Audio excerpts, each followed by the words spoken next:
Hola, ¿qué tal amigos? Bienvenidos a un episodio más de la Biblia bajo los lentes. En este episodio vamos a continuar analizando el Evangelio de Marcos y hoy día nos toca considerar el capítulo 2, ya los primeros 17 versículos del capítulo 2. Así es que vamos al texto para ir rápidamente porque tenemos hartas cosas que considerar. Leo la Reina Valera actualizada en 1989, que dice así: Cuando él entró otra vez en Capernaum, después de algunos días, se oyó que estaba en casa.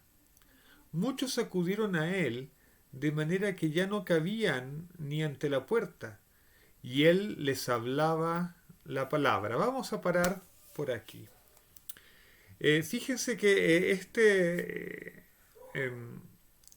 este trecho de Marcos, esta perícope, comienza eh, relatando una historia de Jesús, pero a él no se lo nombra directamente, sino que se usa el pronombre él. Eso es típico de Marcos. Marcos va a usar muchas veces el pronombre y a veces por largos trechos. No se va a mencionar a Jesús por nombre ni por título, solamente con pronombres personales. Así es que hay que estar atento a no olvidarse de quién se está hablando. Y se dice entonces que Jesús entró otra vez a Capernaum después de algunos días. Y la gente, cuando supo que estaba en casa, se aglomeró. Se aglomeró, se aglomeró. Y el versículo 2 termina con una declaración un poco extraña. Dice, y él les hablaba la palabra. La gente estaba aglomerada en la casa donde estaba Jesús. Ya no cabían por ningún lugar. De hecho, había gente afuera de la casa tapando la puerta, tratando de entrar en contacto con Jesús. Y él les hablaba la palabra. Quiero hacer notar dos cosas aquí. Primero, el verbo. Aquí se usa, creo que por primera vez en el Evangelio, el verbo hablar. En griego, laleo. Antes de Jesús se había dicho que él anunciaba o que él predicaba el Evangelio o que anunciaba o predicaba el reino de Dios, pero aquí se dice que Jesús les hablaba la palabra. A mí me parece esta expresión harto más informal y casi como algo casual, como algo mucho más cercano que el anunciar o el predicar, ¿no es cierto? Eh, como lo solía hacer en las sinagogas o cuando hacía sus giras misioneras, diríamos así, en los pueblos y aldeas de Galilea. Entonces Jesús se detuvo aquí, él estaba en la casa, pero él dedicó tiempo para hablarle a la multitud y les hablaba la palabra. Ahora, ¿qué quiere decir el Evangelio con esto de que les hablaba la palabra? ¿Qué palabra es la que les hablaba?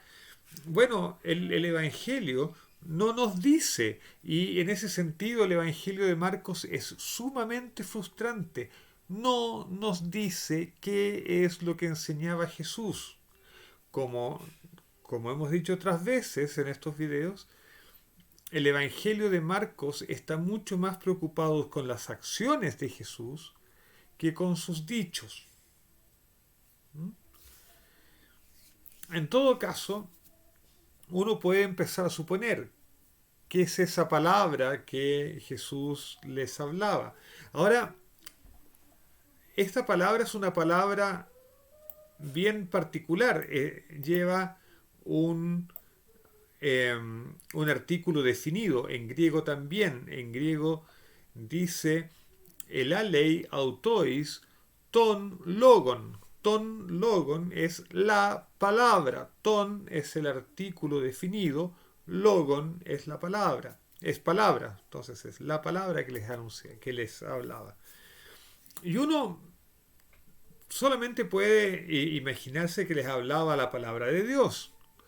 Y seguramente el mensaje que les daba era con el énfasis que Jesús le está dando a sus mensajes hasta ahora, que es un mensaje escatológico, un mensaje de la cercanía del fin, la cercanía del juicio de Dios que iría a restaurar el, el reino de Israel, el reino de Dios. Dios iría a instaurar su reino en este mundo y castigaría a todos los opresores. Y eso es lo que suponemos Jesús le está diciendo a las personas. Pero el Evangelio no nos informa con todos sus detalles. Versículo 3 en adelante. Entonces vinieron a él trayendo un paralítico cargado por 4. Y como no podían acercarlo a él debido al gentío, destaparon el techo donde Jesús estaba y después de hacer una abertura, bajaron la camilla en que el paralítico estaba recostado. Entonces aquí vemos esta clásica historia que a mí me encanta en particular. Me recuerda cuando la profesora de religión en el colegio nos contaba esta historia con cuadritos y cosas así. Y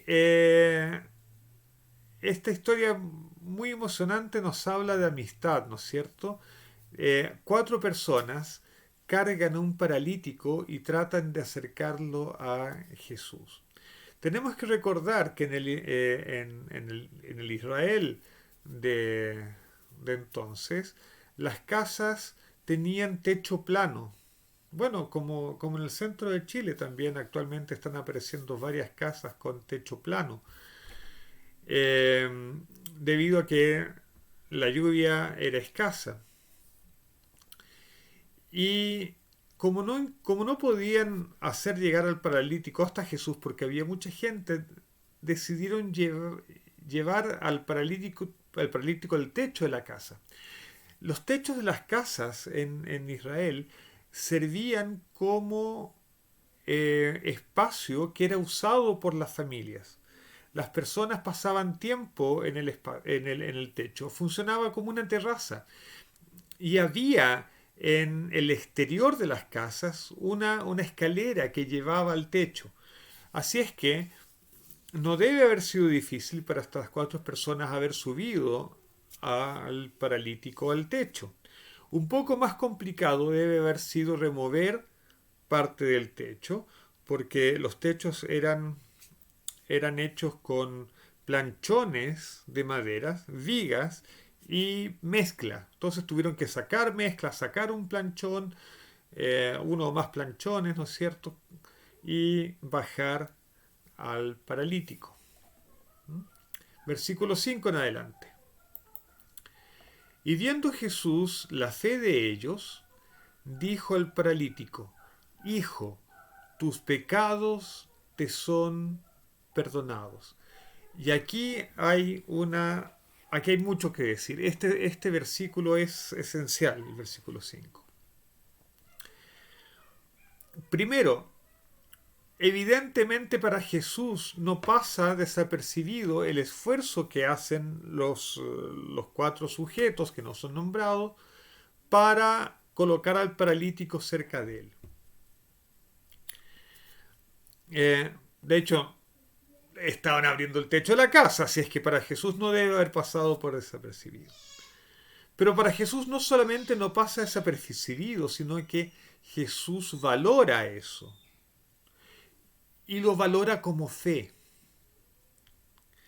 Y de hecho, Jesús valora no solamente la fe del paralítico, sino que la fe de los amigos. El versículo dice: y viendo Jesús la fe de ellos. Y esto aquí es muy importante, porque esto nos recuerda que muchas veces la fe es algo colectivo, es algo que se vive en comunidad. Esta es la fe de una pequeña comunidad, el paralítico y sus amigos que lo llevan. Nosotros en Occidente, principalmente en las iglesias protestantes, estamos muy acostumbrados a pensar la fe como algo individual. Y mi fe tiene que ser victoriosa. Y si mis oraciones no son respondidas, es porque algo está pasando con mi fe. Pero aquí hay una fe comunitaria y una fe colaborativa. Los, los amigos ayudan al paralítico en su fe. Eh, Literalmente lo arrastran, lo transportan en su fe, lo cargan el peso del paralítico. Y eso es algo que nosotros debemos aprender como comunidades de fe. En el cristianismo exige el cuidado mutuo. De hecho, toda la tradición judeo-cristiana clama por cuidado mutuo. Esto es lo que resuena de la pregunta que le hace Dios a Caín luego de que Caín mató a Abel, ¿no es cierto? Le dice, ¿dónde está tu hermano? Y Caín le responde, ¿soy acaso yo guardia de mi hermano?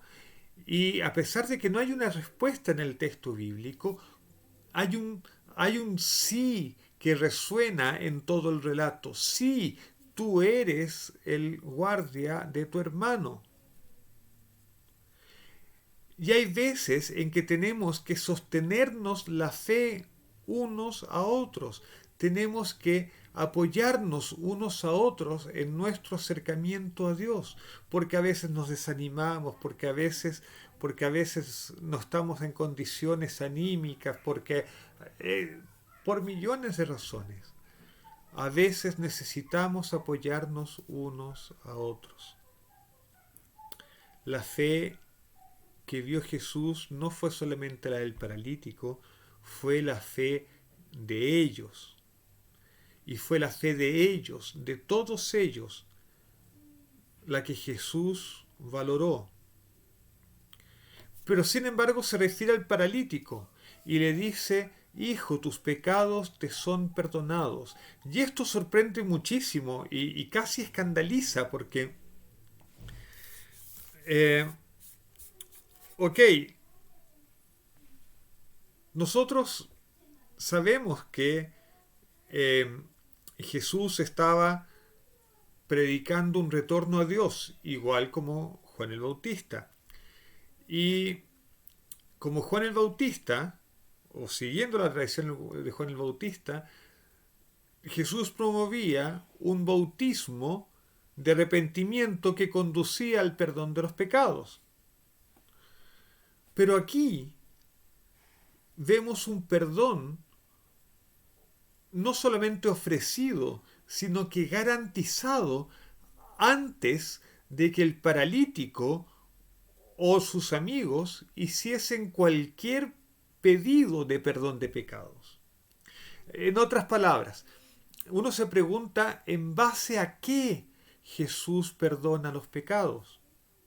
Porque uno esperaría que los pecados fuesen perdonados en base al arrepentimiento. Pero aquí no sabemos cuáles son los pecados que Jesús está perdonando. No tenemos ningún indicio de que haya habido un arrepentimiento de algún tipo. Lo único que vemos y lo único que ve Jesús es la acción de estos amigos y del paralítico, ¿no es cierto?, a través de sus amigos, de ir donde Jesús. Y Jesús toma eso, valora ese acto de fe del paralítico y de los amigos como una intención de aproximación y de regreso a Dios mismo. Es la única manera en que podemos interpretar esto. Y eh, Jesús entonces le dice, tus pecados te son perdonados de manera gratuita, de manera solamente como respuesta. Viene el perdón como respuesta a esta manifestación de la fe, no solamente del paralítico, sino que la fe colectiva, comunitaria de los amigos que lo estaban cargando también. Y eso es extraordinario, eso es revolucionario. Evidentemente en la Torá, en la ley, Dios provee un camino para el perdón de los pecados, que pasa por la confesión del pecado y por llevar un sacrificio al templo. Uno también podría pensar en el perdón de los pecados en el día de la expresión, cuando las personas ayunaban y oraban a Dios pidiéndole perdón. Y esas son las manifestaciones de la gracia en el Antiguo Testamento. Uno podría pensar en el profeta Isaías, cuando les dice en el capítulo 55, si no me engaño, que se acerquen. Dios a través del profeta Isaías le dice al pueblo que se acerquen, ¿eh? Para que sean limpiados y queden más blancos, ¿eh? Que la grana, dice él. Perdón, que eran más rojos que la grana, que van a quedar más limpios que la nieve, ¿no? Más blancos que la nieve. El, eso. Eh, pero, pero en todos esos textos que son manifestación maravillosa de la gracia, siempre hay una condición previa al perdón de pecados, que es llevar el sacrificio, hacer la confesión de pecados, o bien el estar ayunando, o pedir perdón a Dios por los pecados.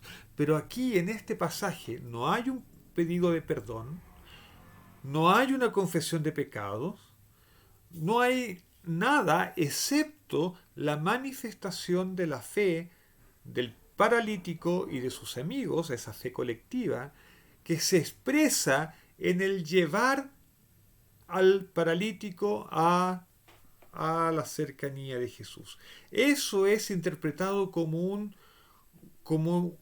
la manifestación de la voluntad de retornar a Dios finalmente, a través del Mesías.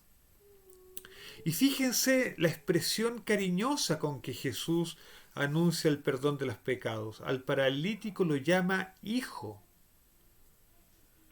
Y eso es sorprendente, es realmente sorprendente. De hecho, la palabra griega que usa para hijo, teknon, es la palabra que designa al hijo biológico, al contrario de la palabra huios, que es la que, por ejemplo, que Dios usa con respecto a Jesús, cuando se dice hijo de Dios, que puede designar a un hijo biológico, pero también a un hijo legal, a un hijo adoptivo. Pero teknon es el hijo natural, el hijo biológico, digo, ¿no? El hijo biológico. Por lo tanto, es una expresión de extrema ternura.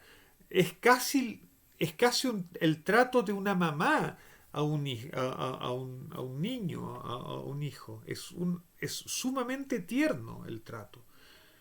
Y le dice entonces, tus pecados te son perdonados. Versículo 6. Algunos de los escribas estaban sentados allí y razonaban en sus corazones. ¿Por qué habla este así? Blasfema. ¿Quién puede perdonar pecados sino uno solo? Dios. Estaban los escribas. Los escribas eran personas que, para empezar, sabían leer y escribir, y eran los que copiaban las escrituras. por lo tanto conocían muy bien las escrituras. Y además de copiar las escrituras, ellos generalmente enseñaban la Biblia al pueblo. Así es que eran gente que conocía la tradición judía, conocía la Biblia, conocía la ley de Moisés. Y ellos, al igual como nos debía pasar a nosotros, se escandalizan con esta escena, se escandalizan. ¿Cómo es que Jesús está aquí perdonando pecados? Bueno, es cierto que solamente Dios puede perdonar pecados.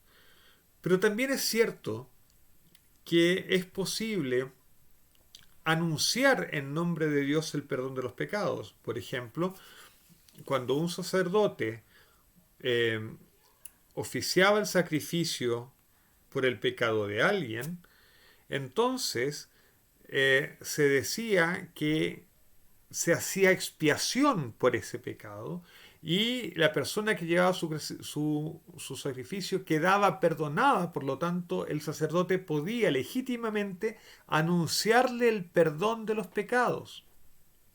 Los profetas también podían anunciar el perdón de los pecados, así como podían anunciar la condena a una ciudad, por ejemplo, por su pecado, también podían anunciar el perdón. Así es que no es algo tan terrible que Jesús dijera tus pecados te son perdonados. El problema es sobre qué base. Uno puede anunciar el perdón de los pecados sobre las bases establecidas por Dios, pero no, ¿con qué pergaminos uno anuncia el perdón de los pecados así gratuitamente? Y los escribas tienen razón en escandalizarse. Tienen razón, porque es algo sorprendente lo que está sucediendo aquí. Quizás a nosotros no nos ocurre lo mismo porque estamos muy acostumbrados a escuchar esta historia. Pero lo que está sucediendo aquí es algo revolucionario en verdad. Vamos más adelante, versículo 8. De inmediato, Jesús, dándose cuenta en su espíritu de que razonaban así, dentro de sí mismo, les dijo, ¿por qué razonáis así en vuestros corazones?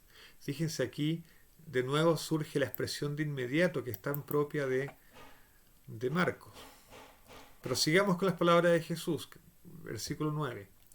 ¿Qué es más fácil decir al paralítico? ¿Tus pecados te son perdonados? ¿O decirle levántate, toma tu camilla y anda? Pero para que sepáis que el Hijo del Hombre tiene autoridad para perdonar pecados en la tierra, dijo el paralítico, a ti te digo, levántate, toma tu camilla y vete a tu casa. Hay un montón de cosas que decir en este pasaje. Vamos por parte. Primero, Jesús hace una buena pregunta. ¿Qué es más fácil decir al paralítico? ¿Tus pecados te son perdonados? ¿O levántate, toma tu camilla y anda? Sin duda, la primera frase. ¿Por qué? Porque, bueno, tú puedes declarar el perdón, pero no hay nada que demuestre si realmente eso es cierto o es falso. Podría ser que Jesús le hubiese dicho eso al paralítico simplemente para consolarlo, para aliviar su dolor espiritual, su dolor interno. Porque recordemos que en época de Jesús era común atribuir a los pecados las enfermedades de las personas.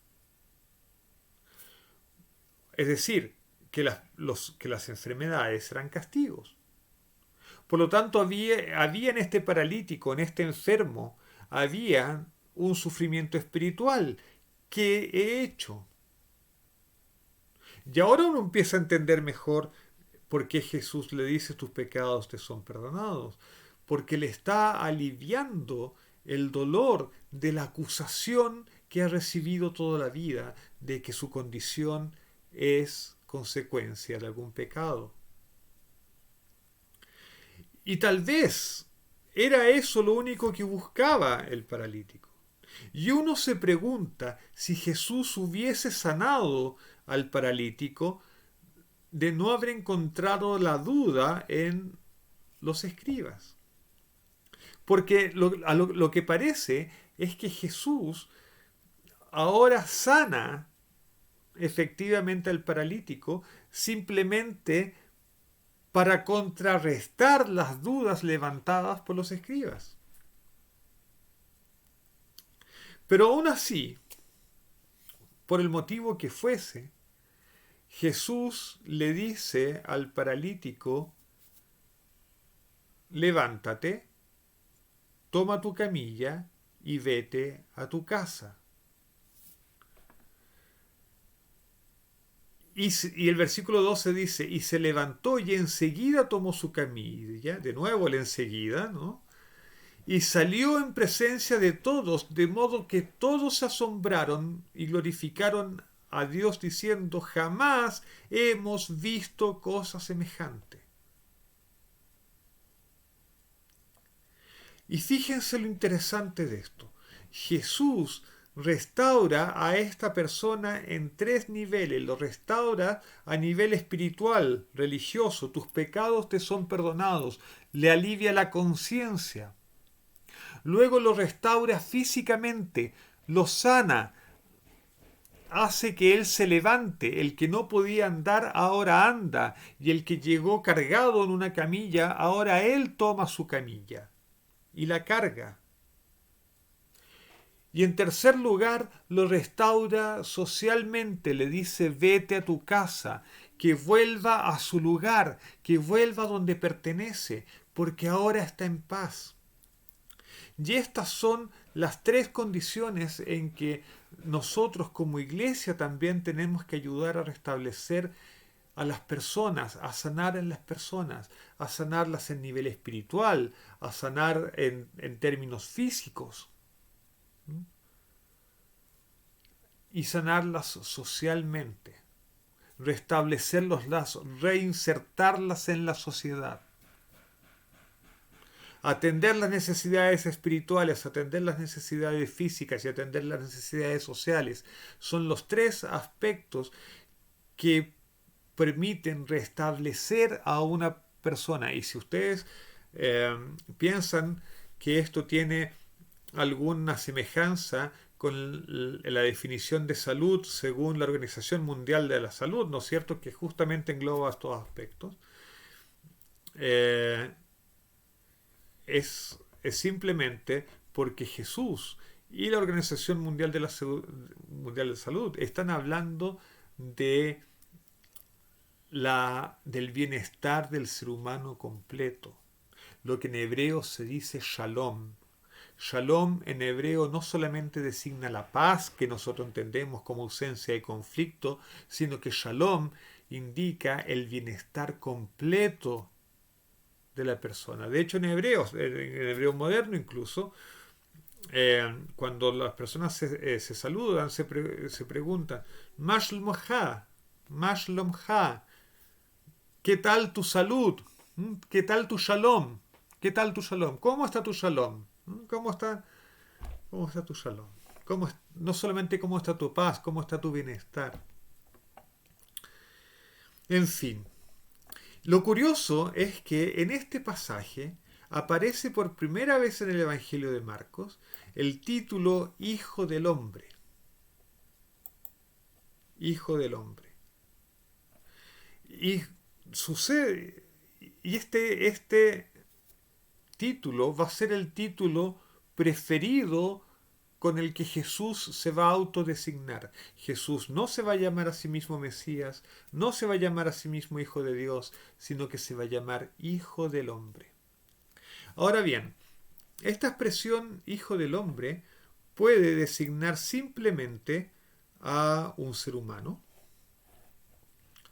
o puede designar a un personaje escatológico, como el que encontramos en el libro de Daniel, en el capítulo 7, cuando frente a la corte celestial aparece una figura que Daniel describe como semejante a un hijo del hombre, a quien se le da la autoridad, a quien se le da el reino de Dios y se le da el juicio en nombre del pueblo de Dios. El Hijo del Hombre en Daniel 7 aparece como el representante del pueblo de Dios, a quien Dios le otorga el reino. Así es que seguramente Jesús está usando en ese sentido la expresión Hijo del Hombre, como el ser, la persona que ha sido designada para recibir el reino de Dios e instaurarlo en la tierra, y finalmente el agente del juicio de Dios, del juicio escatológico de Dios. Pero lo interesante es que este título resalta la humanidad de Jesús, en contraste a lo que dicen los escribas, ¿no? Los escribas dicen: ¿quién puede perdonar pecados sino uno solo? Dios. Y Jesús en los Hechos muestra que el Hijo del Hombre, el representante de la humanidad por antonomasia, tiene la autoridad para perdonar pecados. Al Hijo del Hombre, en el libro de Daniel, le es dada autoridad, se le da el reino. Y lo que está mostrando Jesús, que Él es el Hijo del Hombre, a quien Dios le ha dado autoridad. La autoridad que incluye el perdonar pecados. ¿Y cómo lo demuestra eso? Sanando al paralítico. Por lo tanto, el sanar al paralítico es la demostración que Jesús es el Mesías, es el Hijo del Hombre, el representante de la humanidad, a quien Dios le ha dado autoridad para instaurar el reino, lo que incluye otorgar el perdón de los pecados.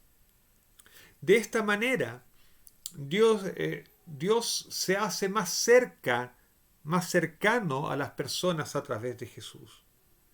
De hecho, Jesús mismo está mostrando lo que él había declarado en el capítulo 1, de que el reino de Dios se ha acercado. De hecho, el reino de Dios se ha acercado tanto que Dios ha mandado al Hijo del Hombre con autoridad suficiente para perdonar pecados y para sanar a los enfermos, para restaurar a las personas, como preludio, como anuncio de la restauración completa que ocurrirá cuando se instaure el reino de Dios en este mundo.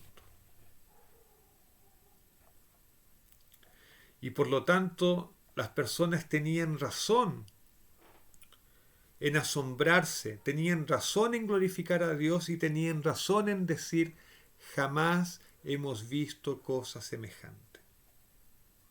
Pero quisiera pasar a otro pasaje del Evangelio de Marcos, aunque el video se está haciendo un poquito largo, pero les pido disculpas por eso.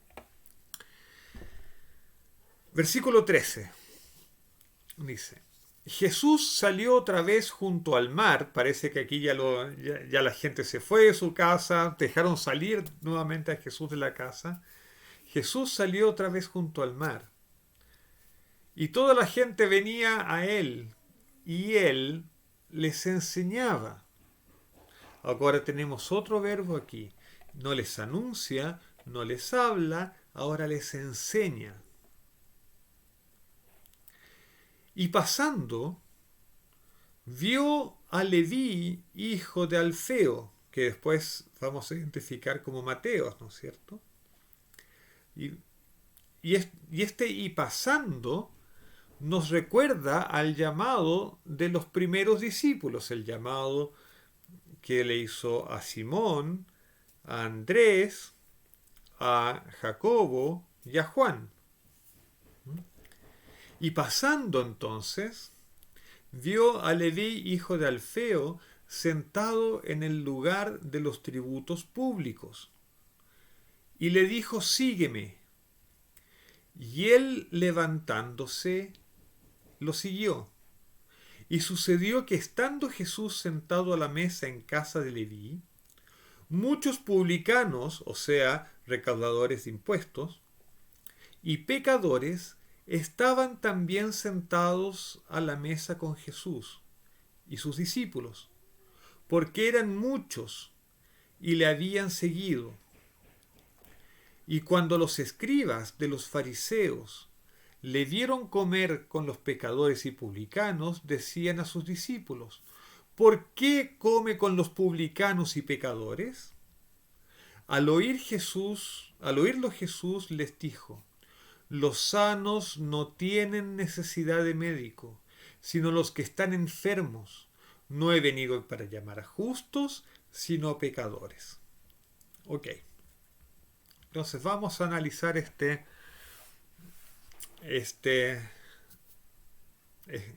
episodio. Aquí se nos introducen varios personajes. Primero, los recaudadores de impuestos. Uno de ellos, Leví, hijo de Alfeo, que nosotros después vamos a conocer con el nombre de Mateo. Aparecen los fariseos. Y ok, y eso es por el momento.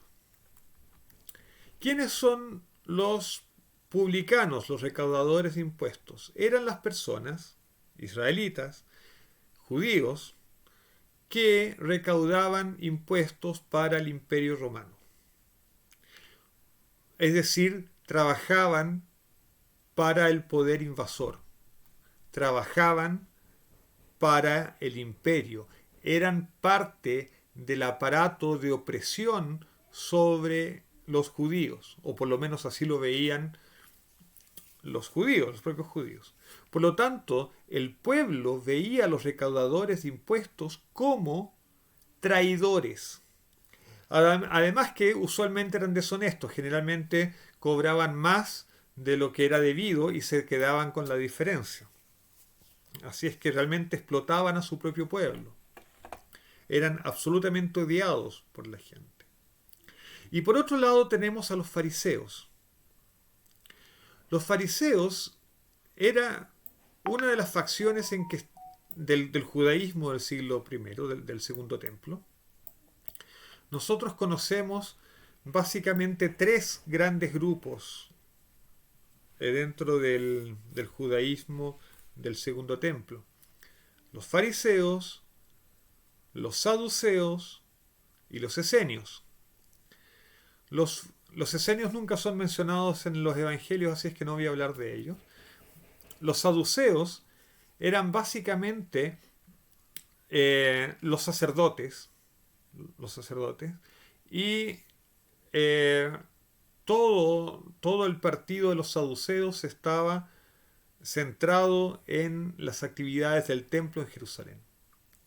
Ya los fariseos era un movimiento que había surgido cuando los judíos habían logrado independizarse de los griegos en el siglo II antes de Cristo, en la época de los macabeos, y justamente habían nacido como el grupo que se resistía a asimilarse a la cultura griega, y ellos querían mantenerse separados, manteniéndose fieles a la ley de Moisés y cumpliendo estrictamente la ley de Moisés. De hecho, la palabra fariseo viene del hebreo parushim, que significa separados, los que se han separado de la cultura dominante para seguir siendo fieles a la ley de Moisés. Y en ese sentido es un movimiento muy loable, el movimiento fariseo, de mucho amor a Dios y de gran respeto por la ley de Dios. Y los fariseos se opusieron a los saduceos porque el sacerdocio en el templo se corrompió, se volvió corrupto. De hecho, los sumos sacerdotes ya no eran los descendientes de Aarón, sino que el cargo de sumo sacerdote se compraba. Así es que los fariseos en realidad no se llevaban bien con los saduceos. Además que habían diferencias doctrinales. Los saduceos no creían en la resurrección, los fariseos sí creían en la resurrección, por ejemplo. Y los fariseos fueron los que inventaron la institución de la sinagoga y la institución de los rabinos, y además la institución de la ley oral, la tradición rabínica. Y en muchos aspectos los fariseos eran bastante liberales. Por lo menos una de las escuelas de los fariseos, la escuela de Gilel, era bastante liberal en su interpretación de las escrituras. Pero en fin, eso es para darles un background. Pero los escribas de los fariseos entonces vieron a Jesús comiendo con pecadores y con cobradores de impuestos. Es decir, con personas que eran exactamente lo contrario a una persona religiosa. Y legítimamente se preguntan, ¿cómo es eso? Esto nos trae contaminación. ¿Con quién te juntas? Dime con quién andas y te diré quién eres. Tú tienes que tener amigos en la iglesia, bueno, en la sinagoga, pero no andes con malas juntas. ¿Por qué Jesús se junta con gente que no es religiosa? De hecho, el Salmo número 1 empieza diciendo que son felices aquellos que no se juntan con pecadores.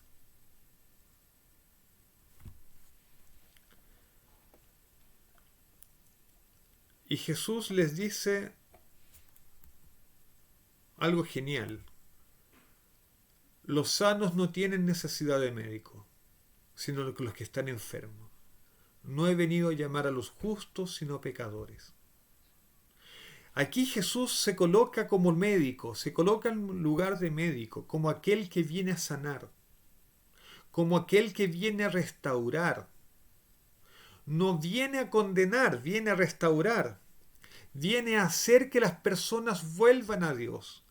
Quiere hacer que las personas se acerquen a Dios y quiere tornar Dios más cercano a las personas.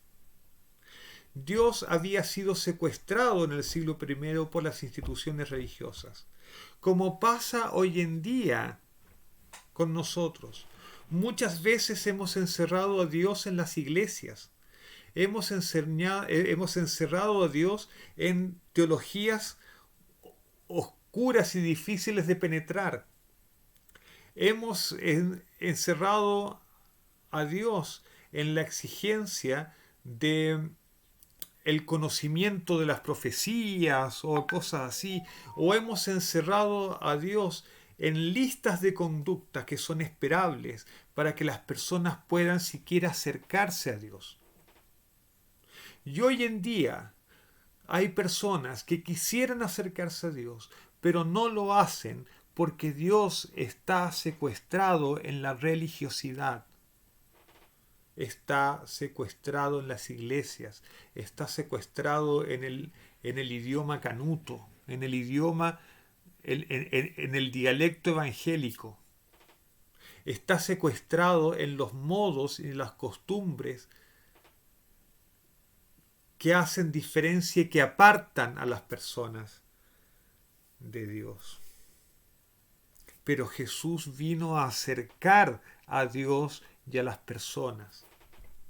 Y evidentemente Él tenía que acercar a los que estaban lejos. Tenía que sanar a los que estaban enfermos. Otra cosa que sucede hoy día y que a lo mejor nos escandalizaría como escandalizó a los fariseos, es que para nosotros, puede sonar muy normal, bonito y loable que Jesús se acerque a los marginados de la sociedad, a los marginados en su pobreza, a los marginados en, en sus enfermedades. Hemos sido acostumbrados a ver a Jesús acercándose a aquellas personas que han sido despreciadas por la sociedad o que han sido injustamente tratadas por la sociedad. Y eso está bien, y eso es algo que la iglesia también tiene que hacer. Tenemos que imitar a Jesús en el acercamiento a los marginados de la sociedad. Pero hay un tipo de marginados a los que nos cuesta mucho más reconocer y aceptar. Son aquellos que se han marginado de Dios por ser parte de los opresores. Y esto es algo que yo encuentro extraordinariamente revolucionario en Jesús. Jesús no solamente se acerca a los pobres, a los enfermos, a los iletrados, a las prostitutas, en fin, ya entendieron mi punto, sino que también se acerca a Leví, hijo de Alfeo, el cobrador de tributos para Roma, se acerca a los publicanos, a aquellos que son ricos y han obtenido su riqueza por la explotación del pueblo. Jesús también quiere sanar a ellos, quiere sanarlos a ellos también. Y esto es algo que es muy difícil para la iglesia hoy en día. Ofrecer el evangelio a todos, al oprimido y al opresor. Porque el opresor es alguien que también tiene que ser rescatado de las garras del mal. Y nosotros también podríamos preguntarnos por qué Jesús está comiendo con los que oprimen al pueblo. Piensen ustedes hoy en día a quién identificarían ustedes como los opresores del pueblo. A lo mejor hoy día serían empresarios inescrupulosos que no pagan los salarios adecuados, o políticos corruptos, o qué sé yo, que junten todo eso, ¿no? Y a lo mejor veríamos a Jesús también almorzando con ellos. Y algunos me van a decir, sí, pero Jesús levantó el látigo y echó a los mercaderes del templo, y vamos a tener tiempo para analizar ese tipo de cosas también. Sí, es cierto, pero también Jesús almorzó con los publicanos, con los cobradores de impuestos que explotaban al pueblo para ganarlos para Dios, para arrancarlos de las garras del mal. Jesús no validó la explotación del pueblo, pero quiso rescatar a los que estaban enredados en la codicia, en la corrupción y en el pecado. De la misma manera como quiso acercarse al pueblo que estaba marginalizado, que estaba al margen de las instituciones religiosas. Y hay aquí un equilibrio que no sé si yo soy capaz de articular y expresar, pero es un equilibrio, es un llamado de atención al que tenemos que enfrentar. No podemos tolerar la injusticia, pero eso no significa sacrificar a algún grupo de personas. Porque Jesús vino a rescatar a todos los que estaban perdidos.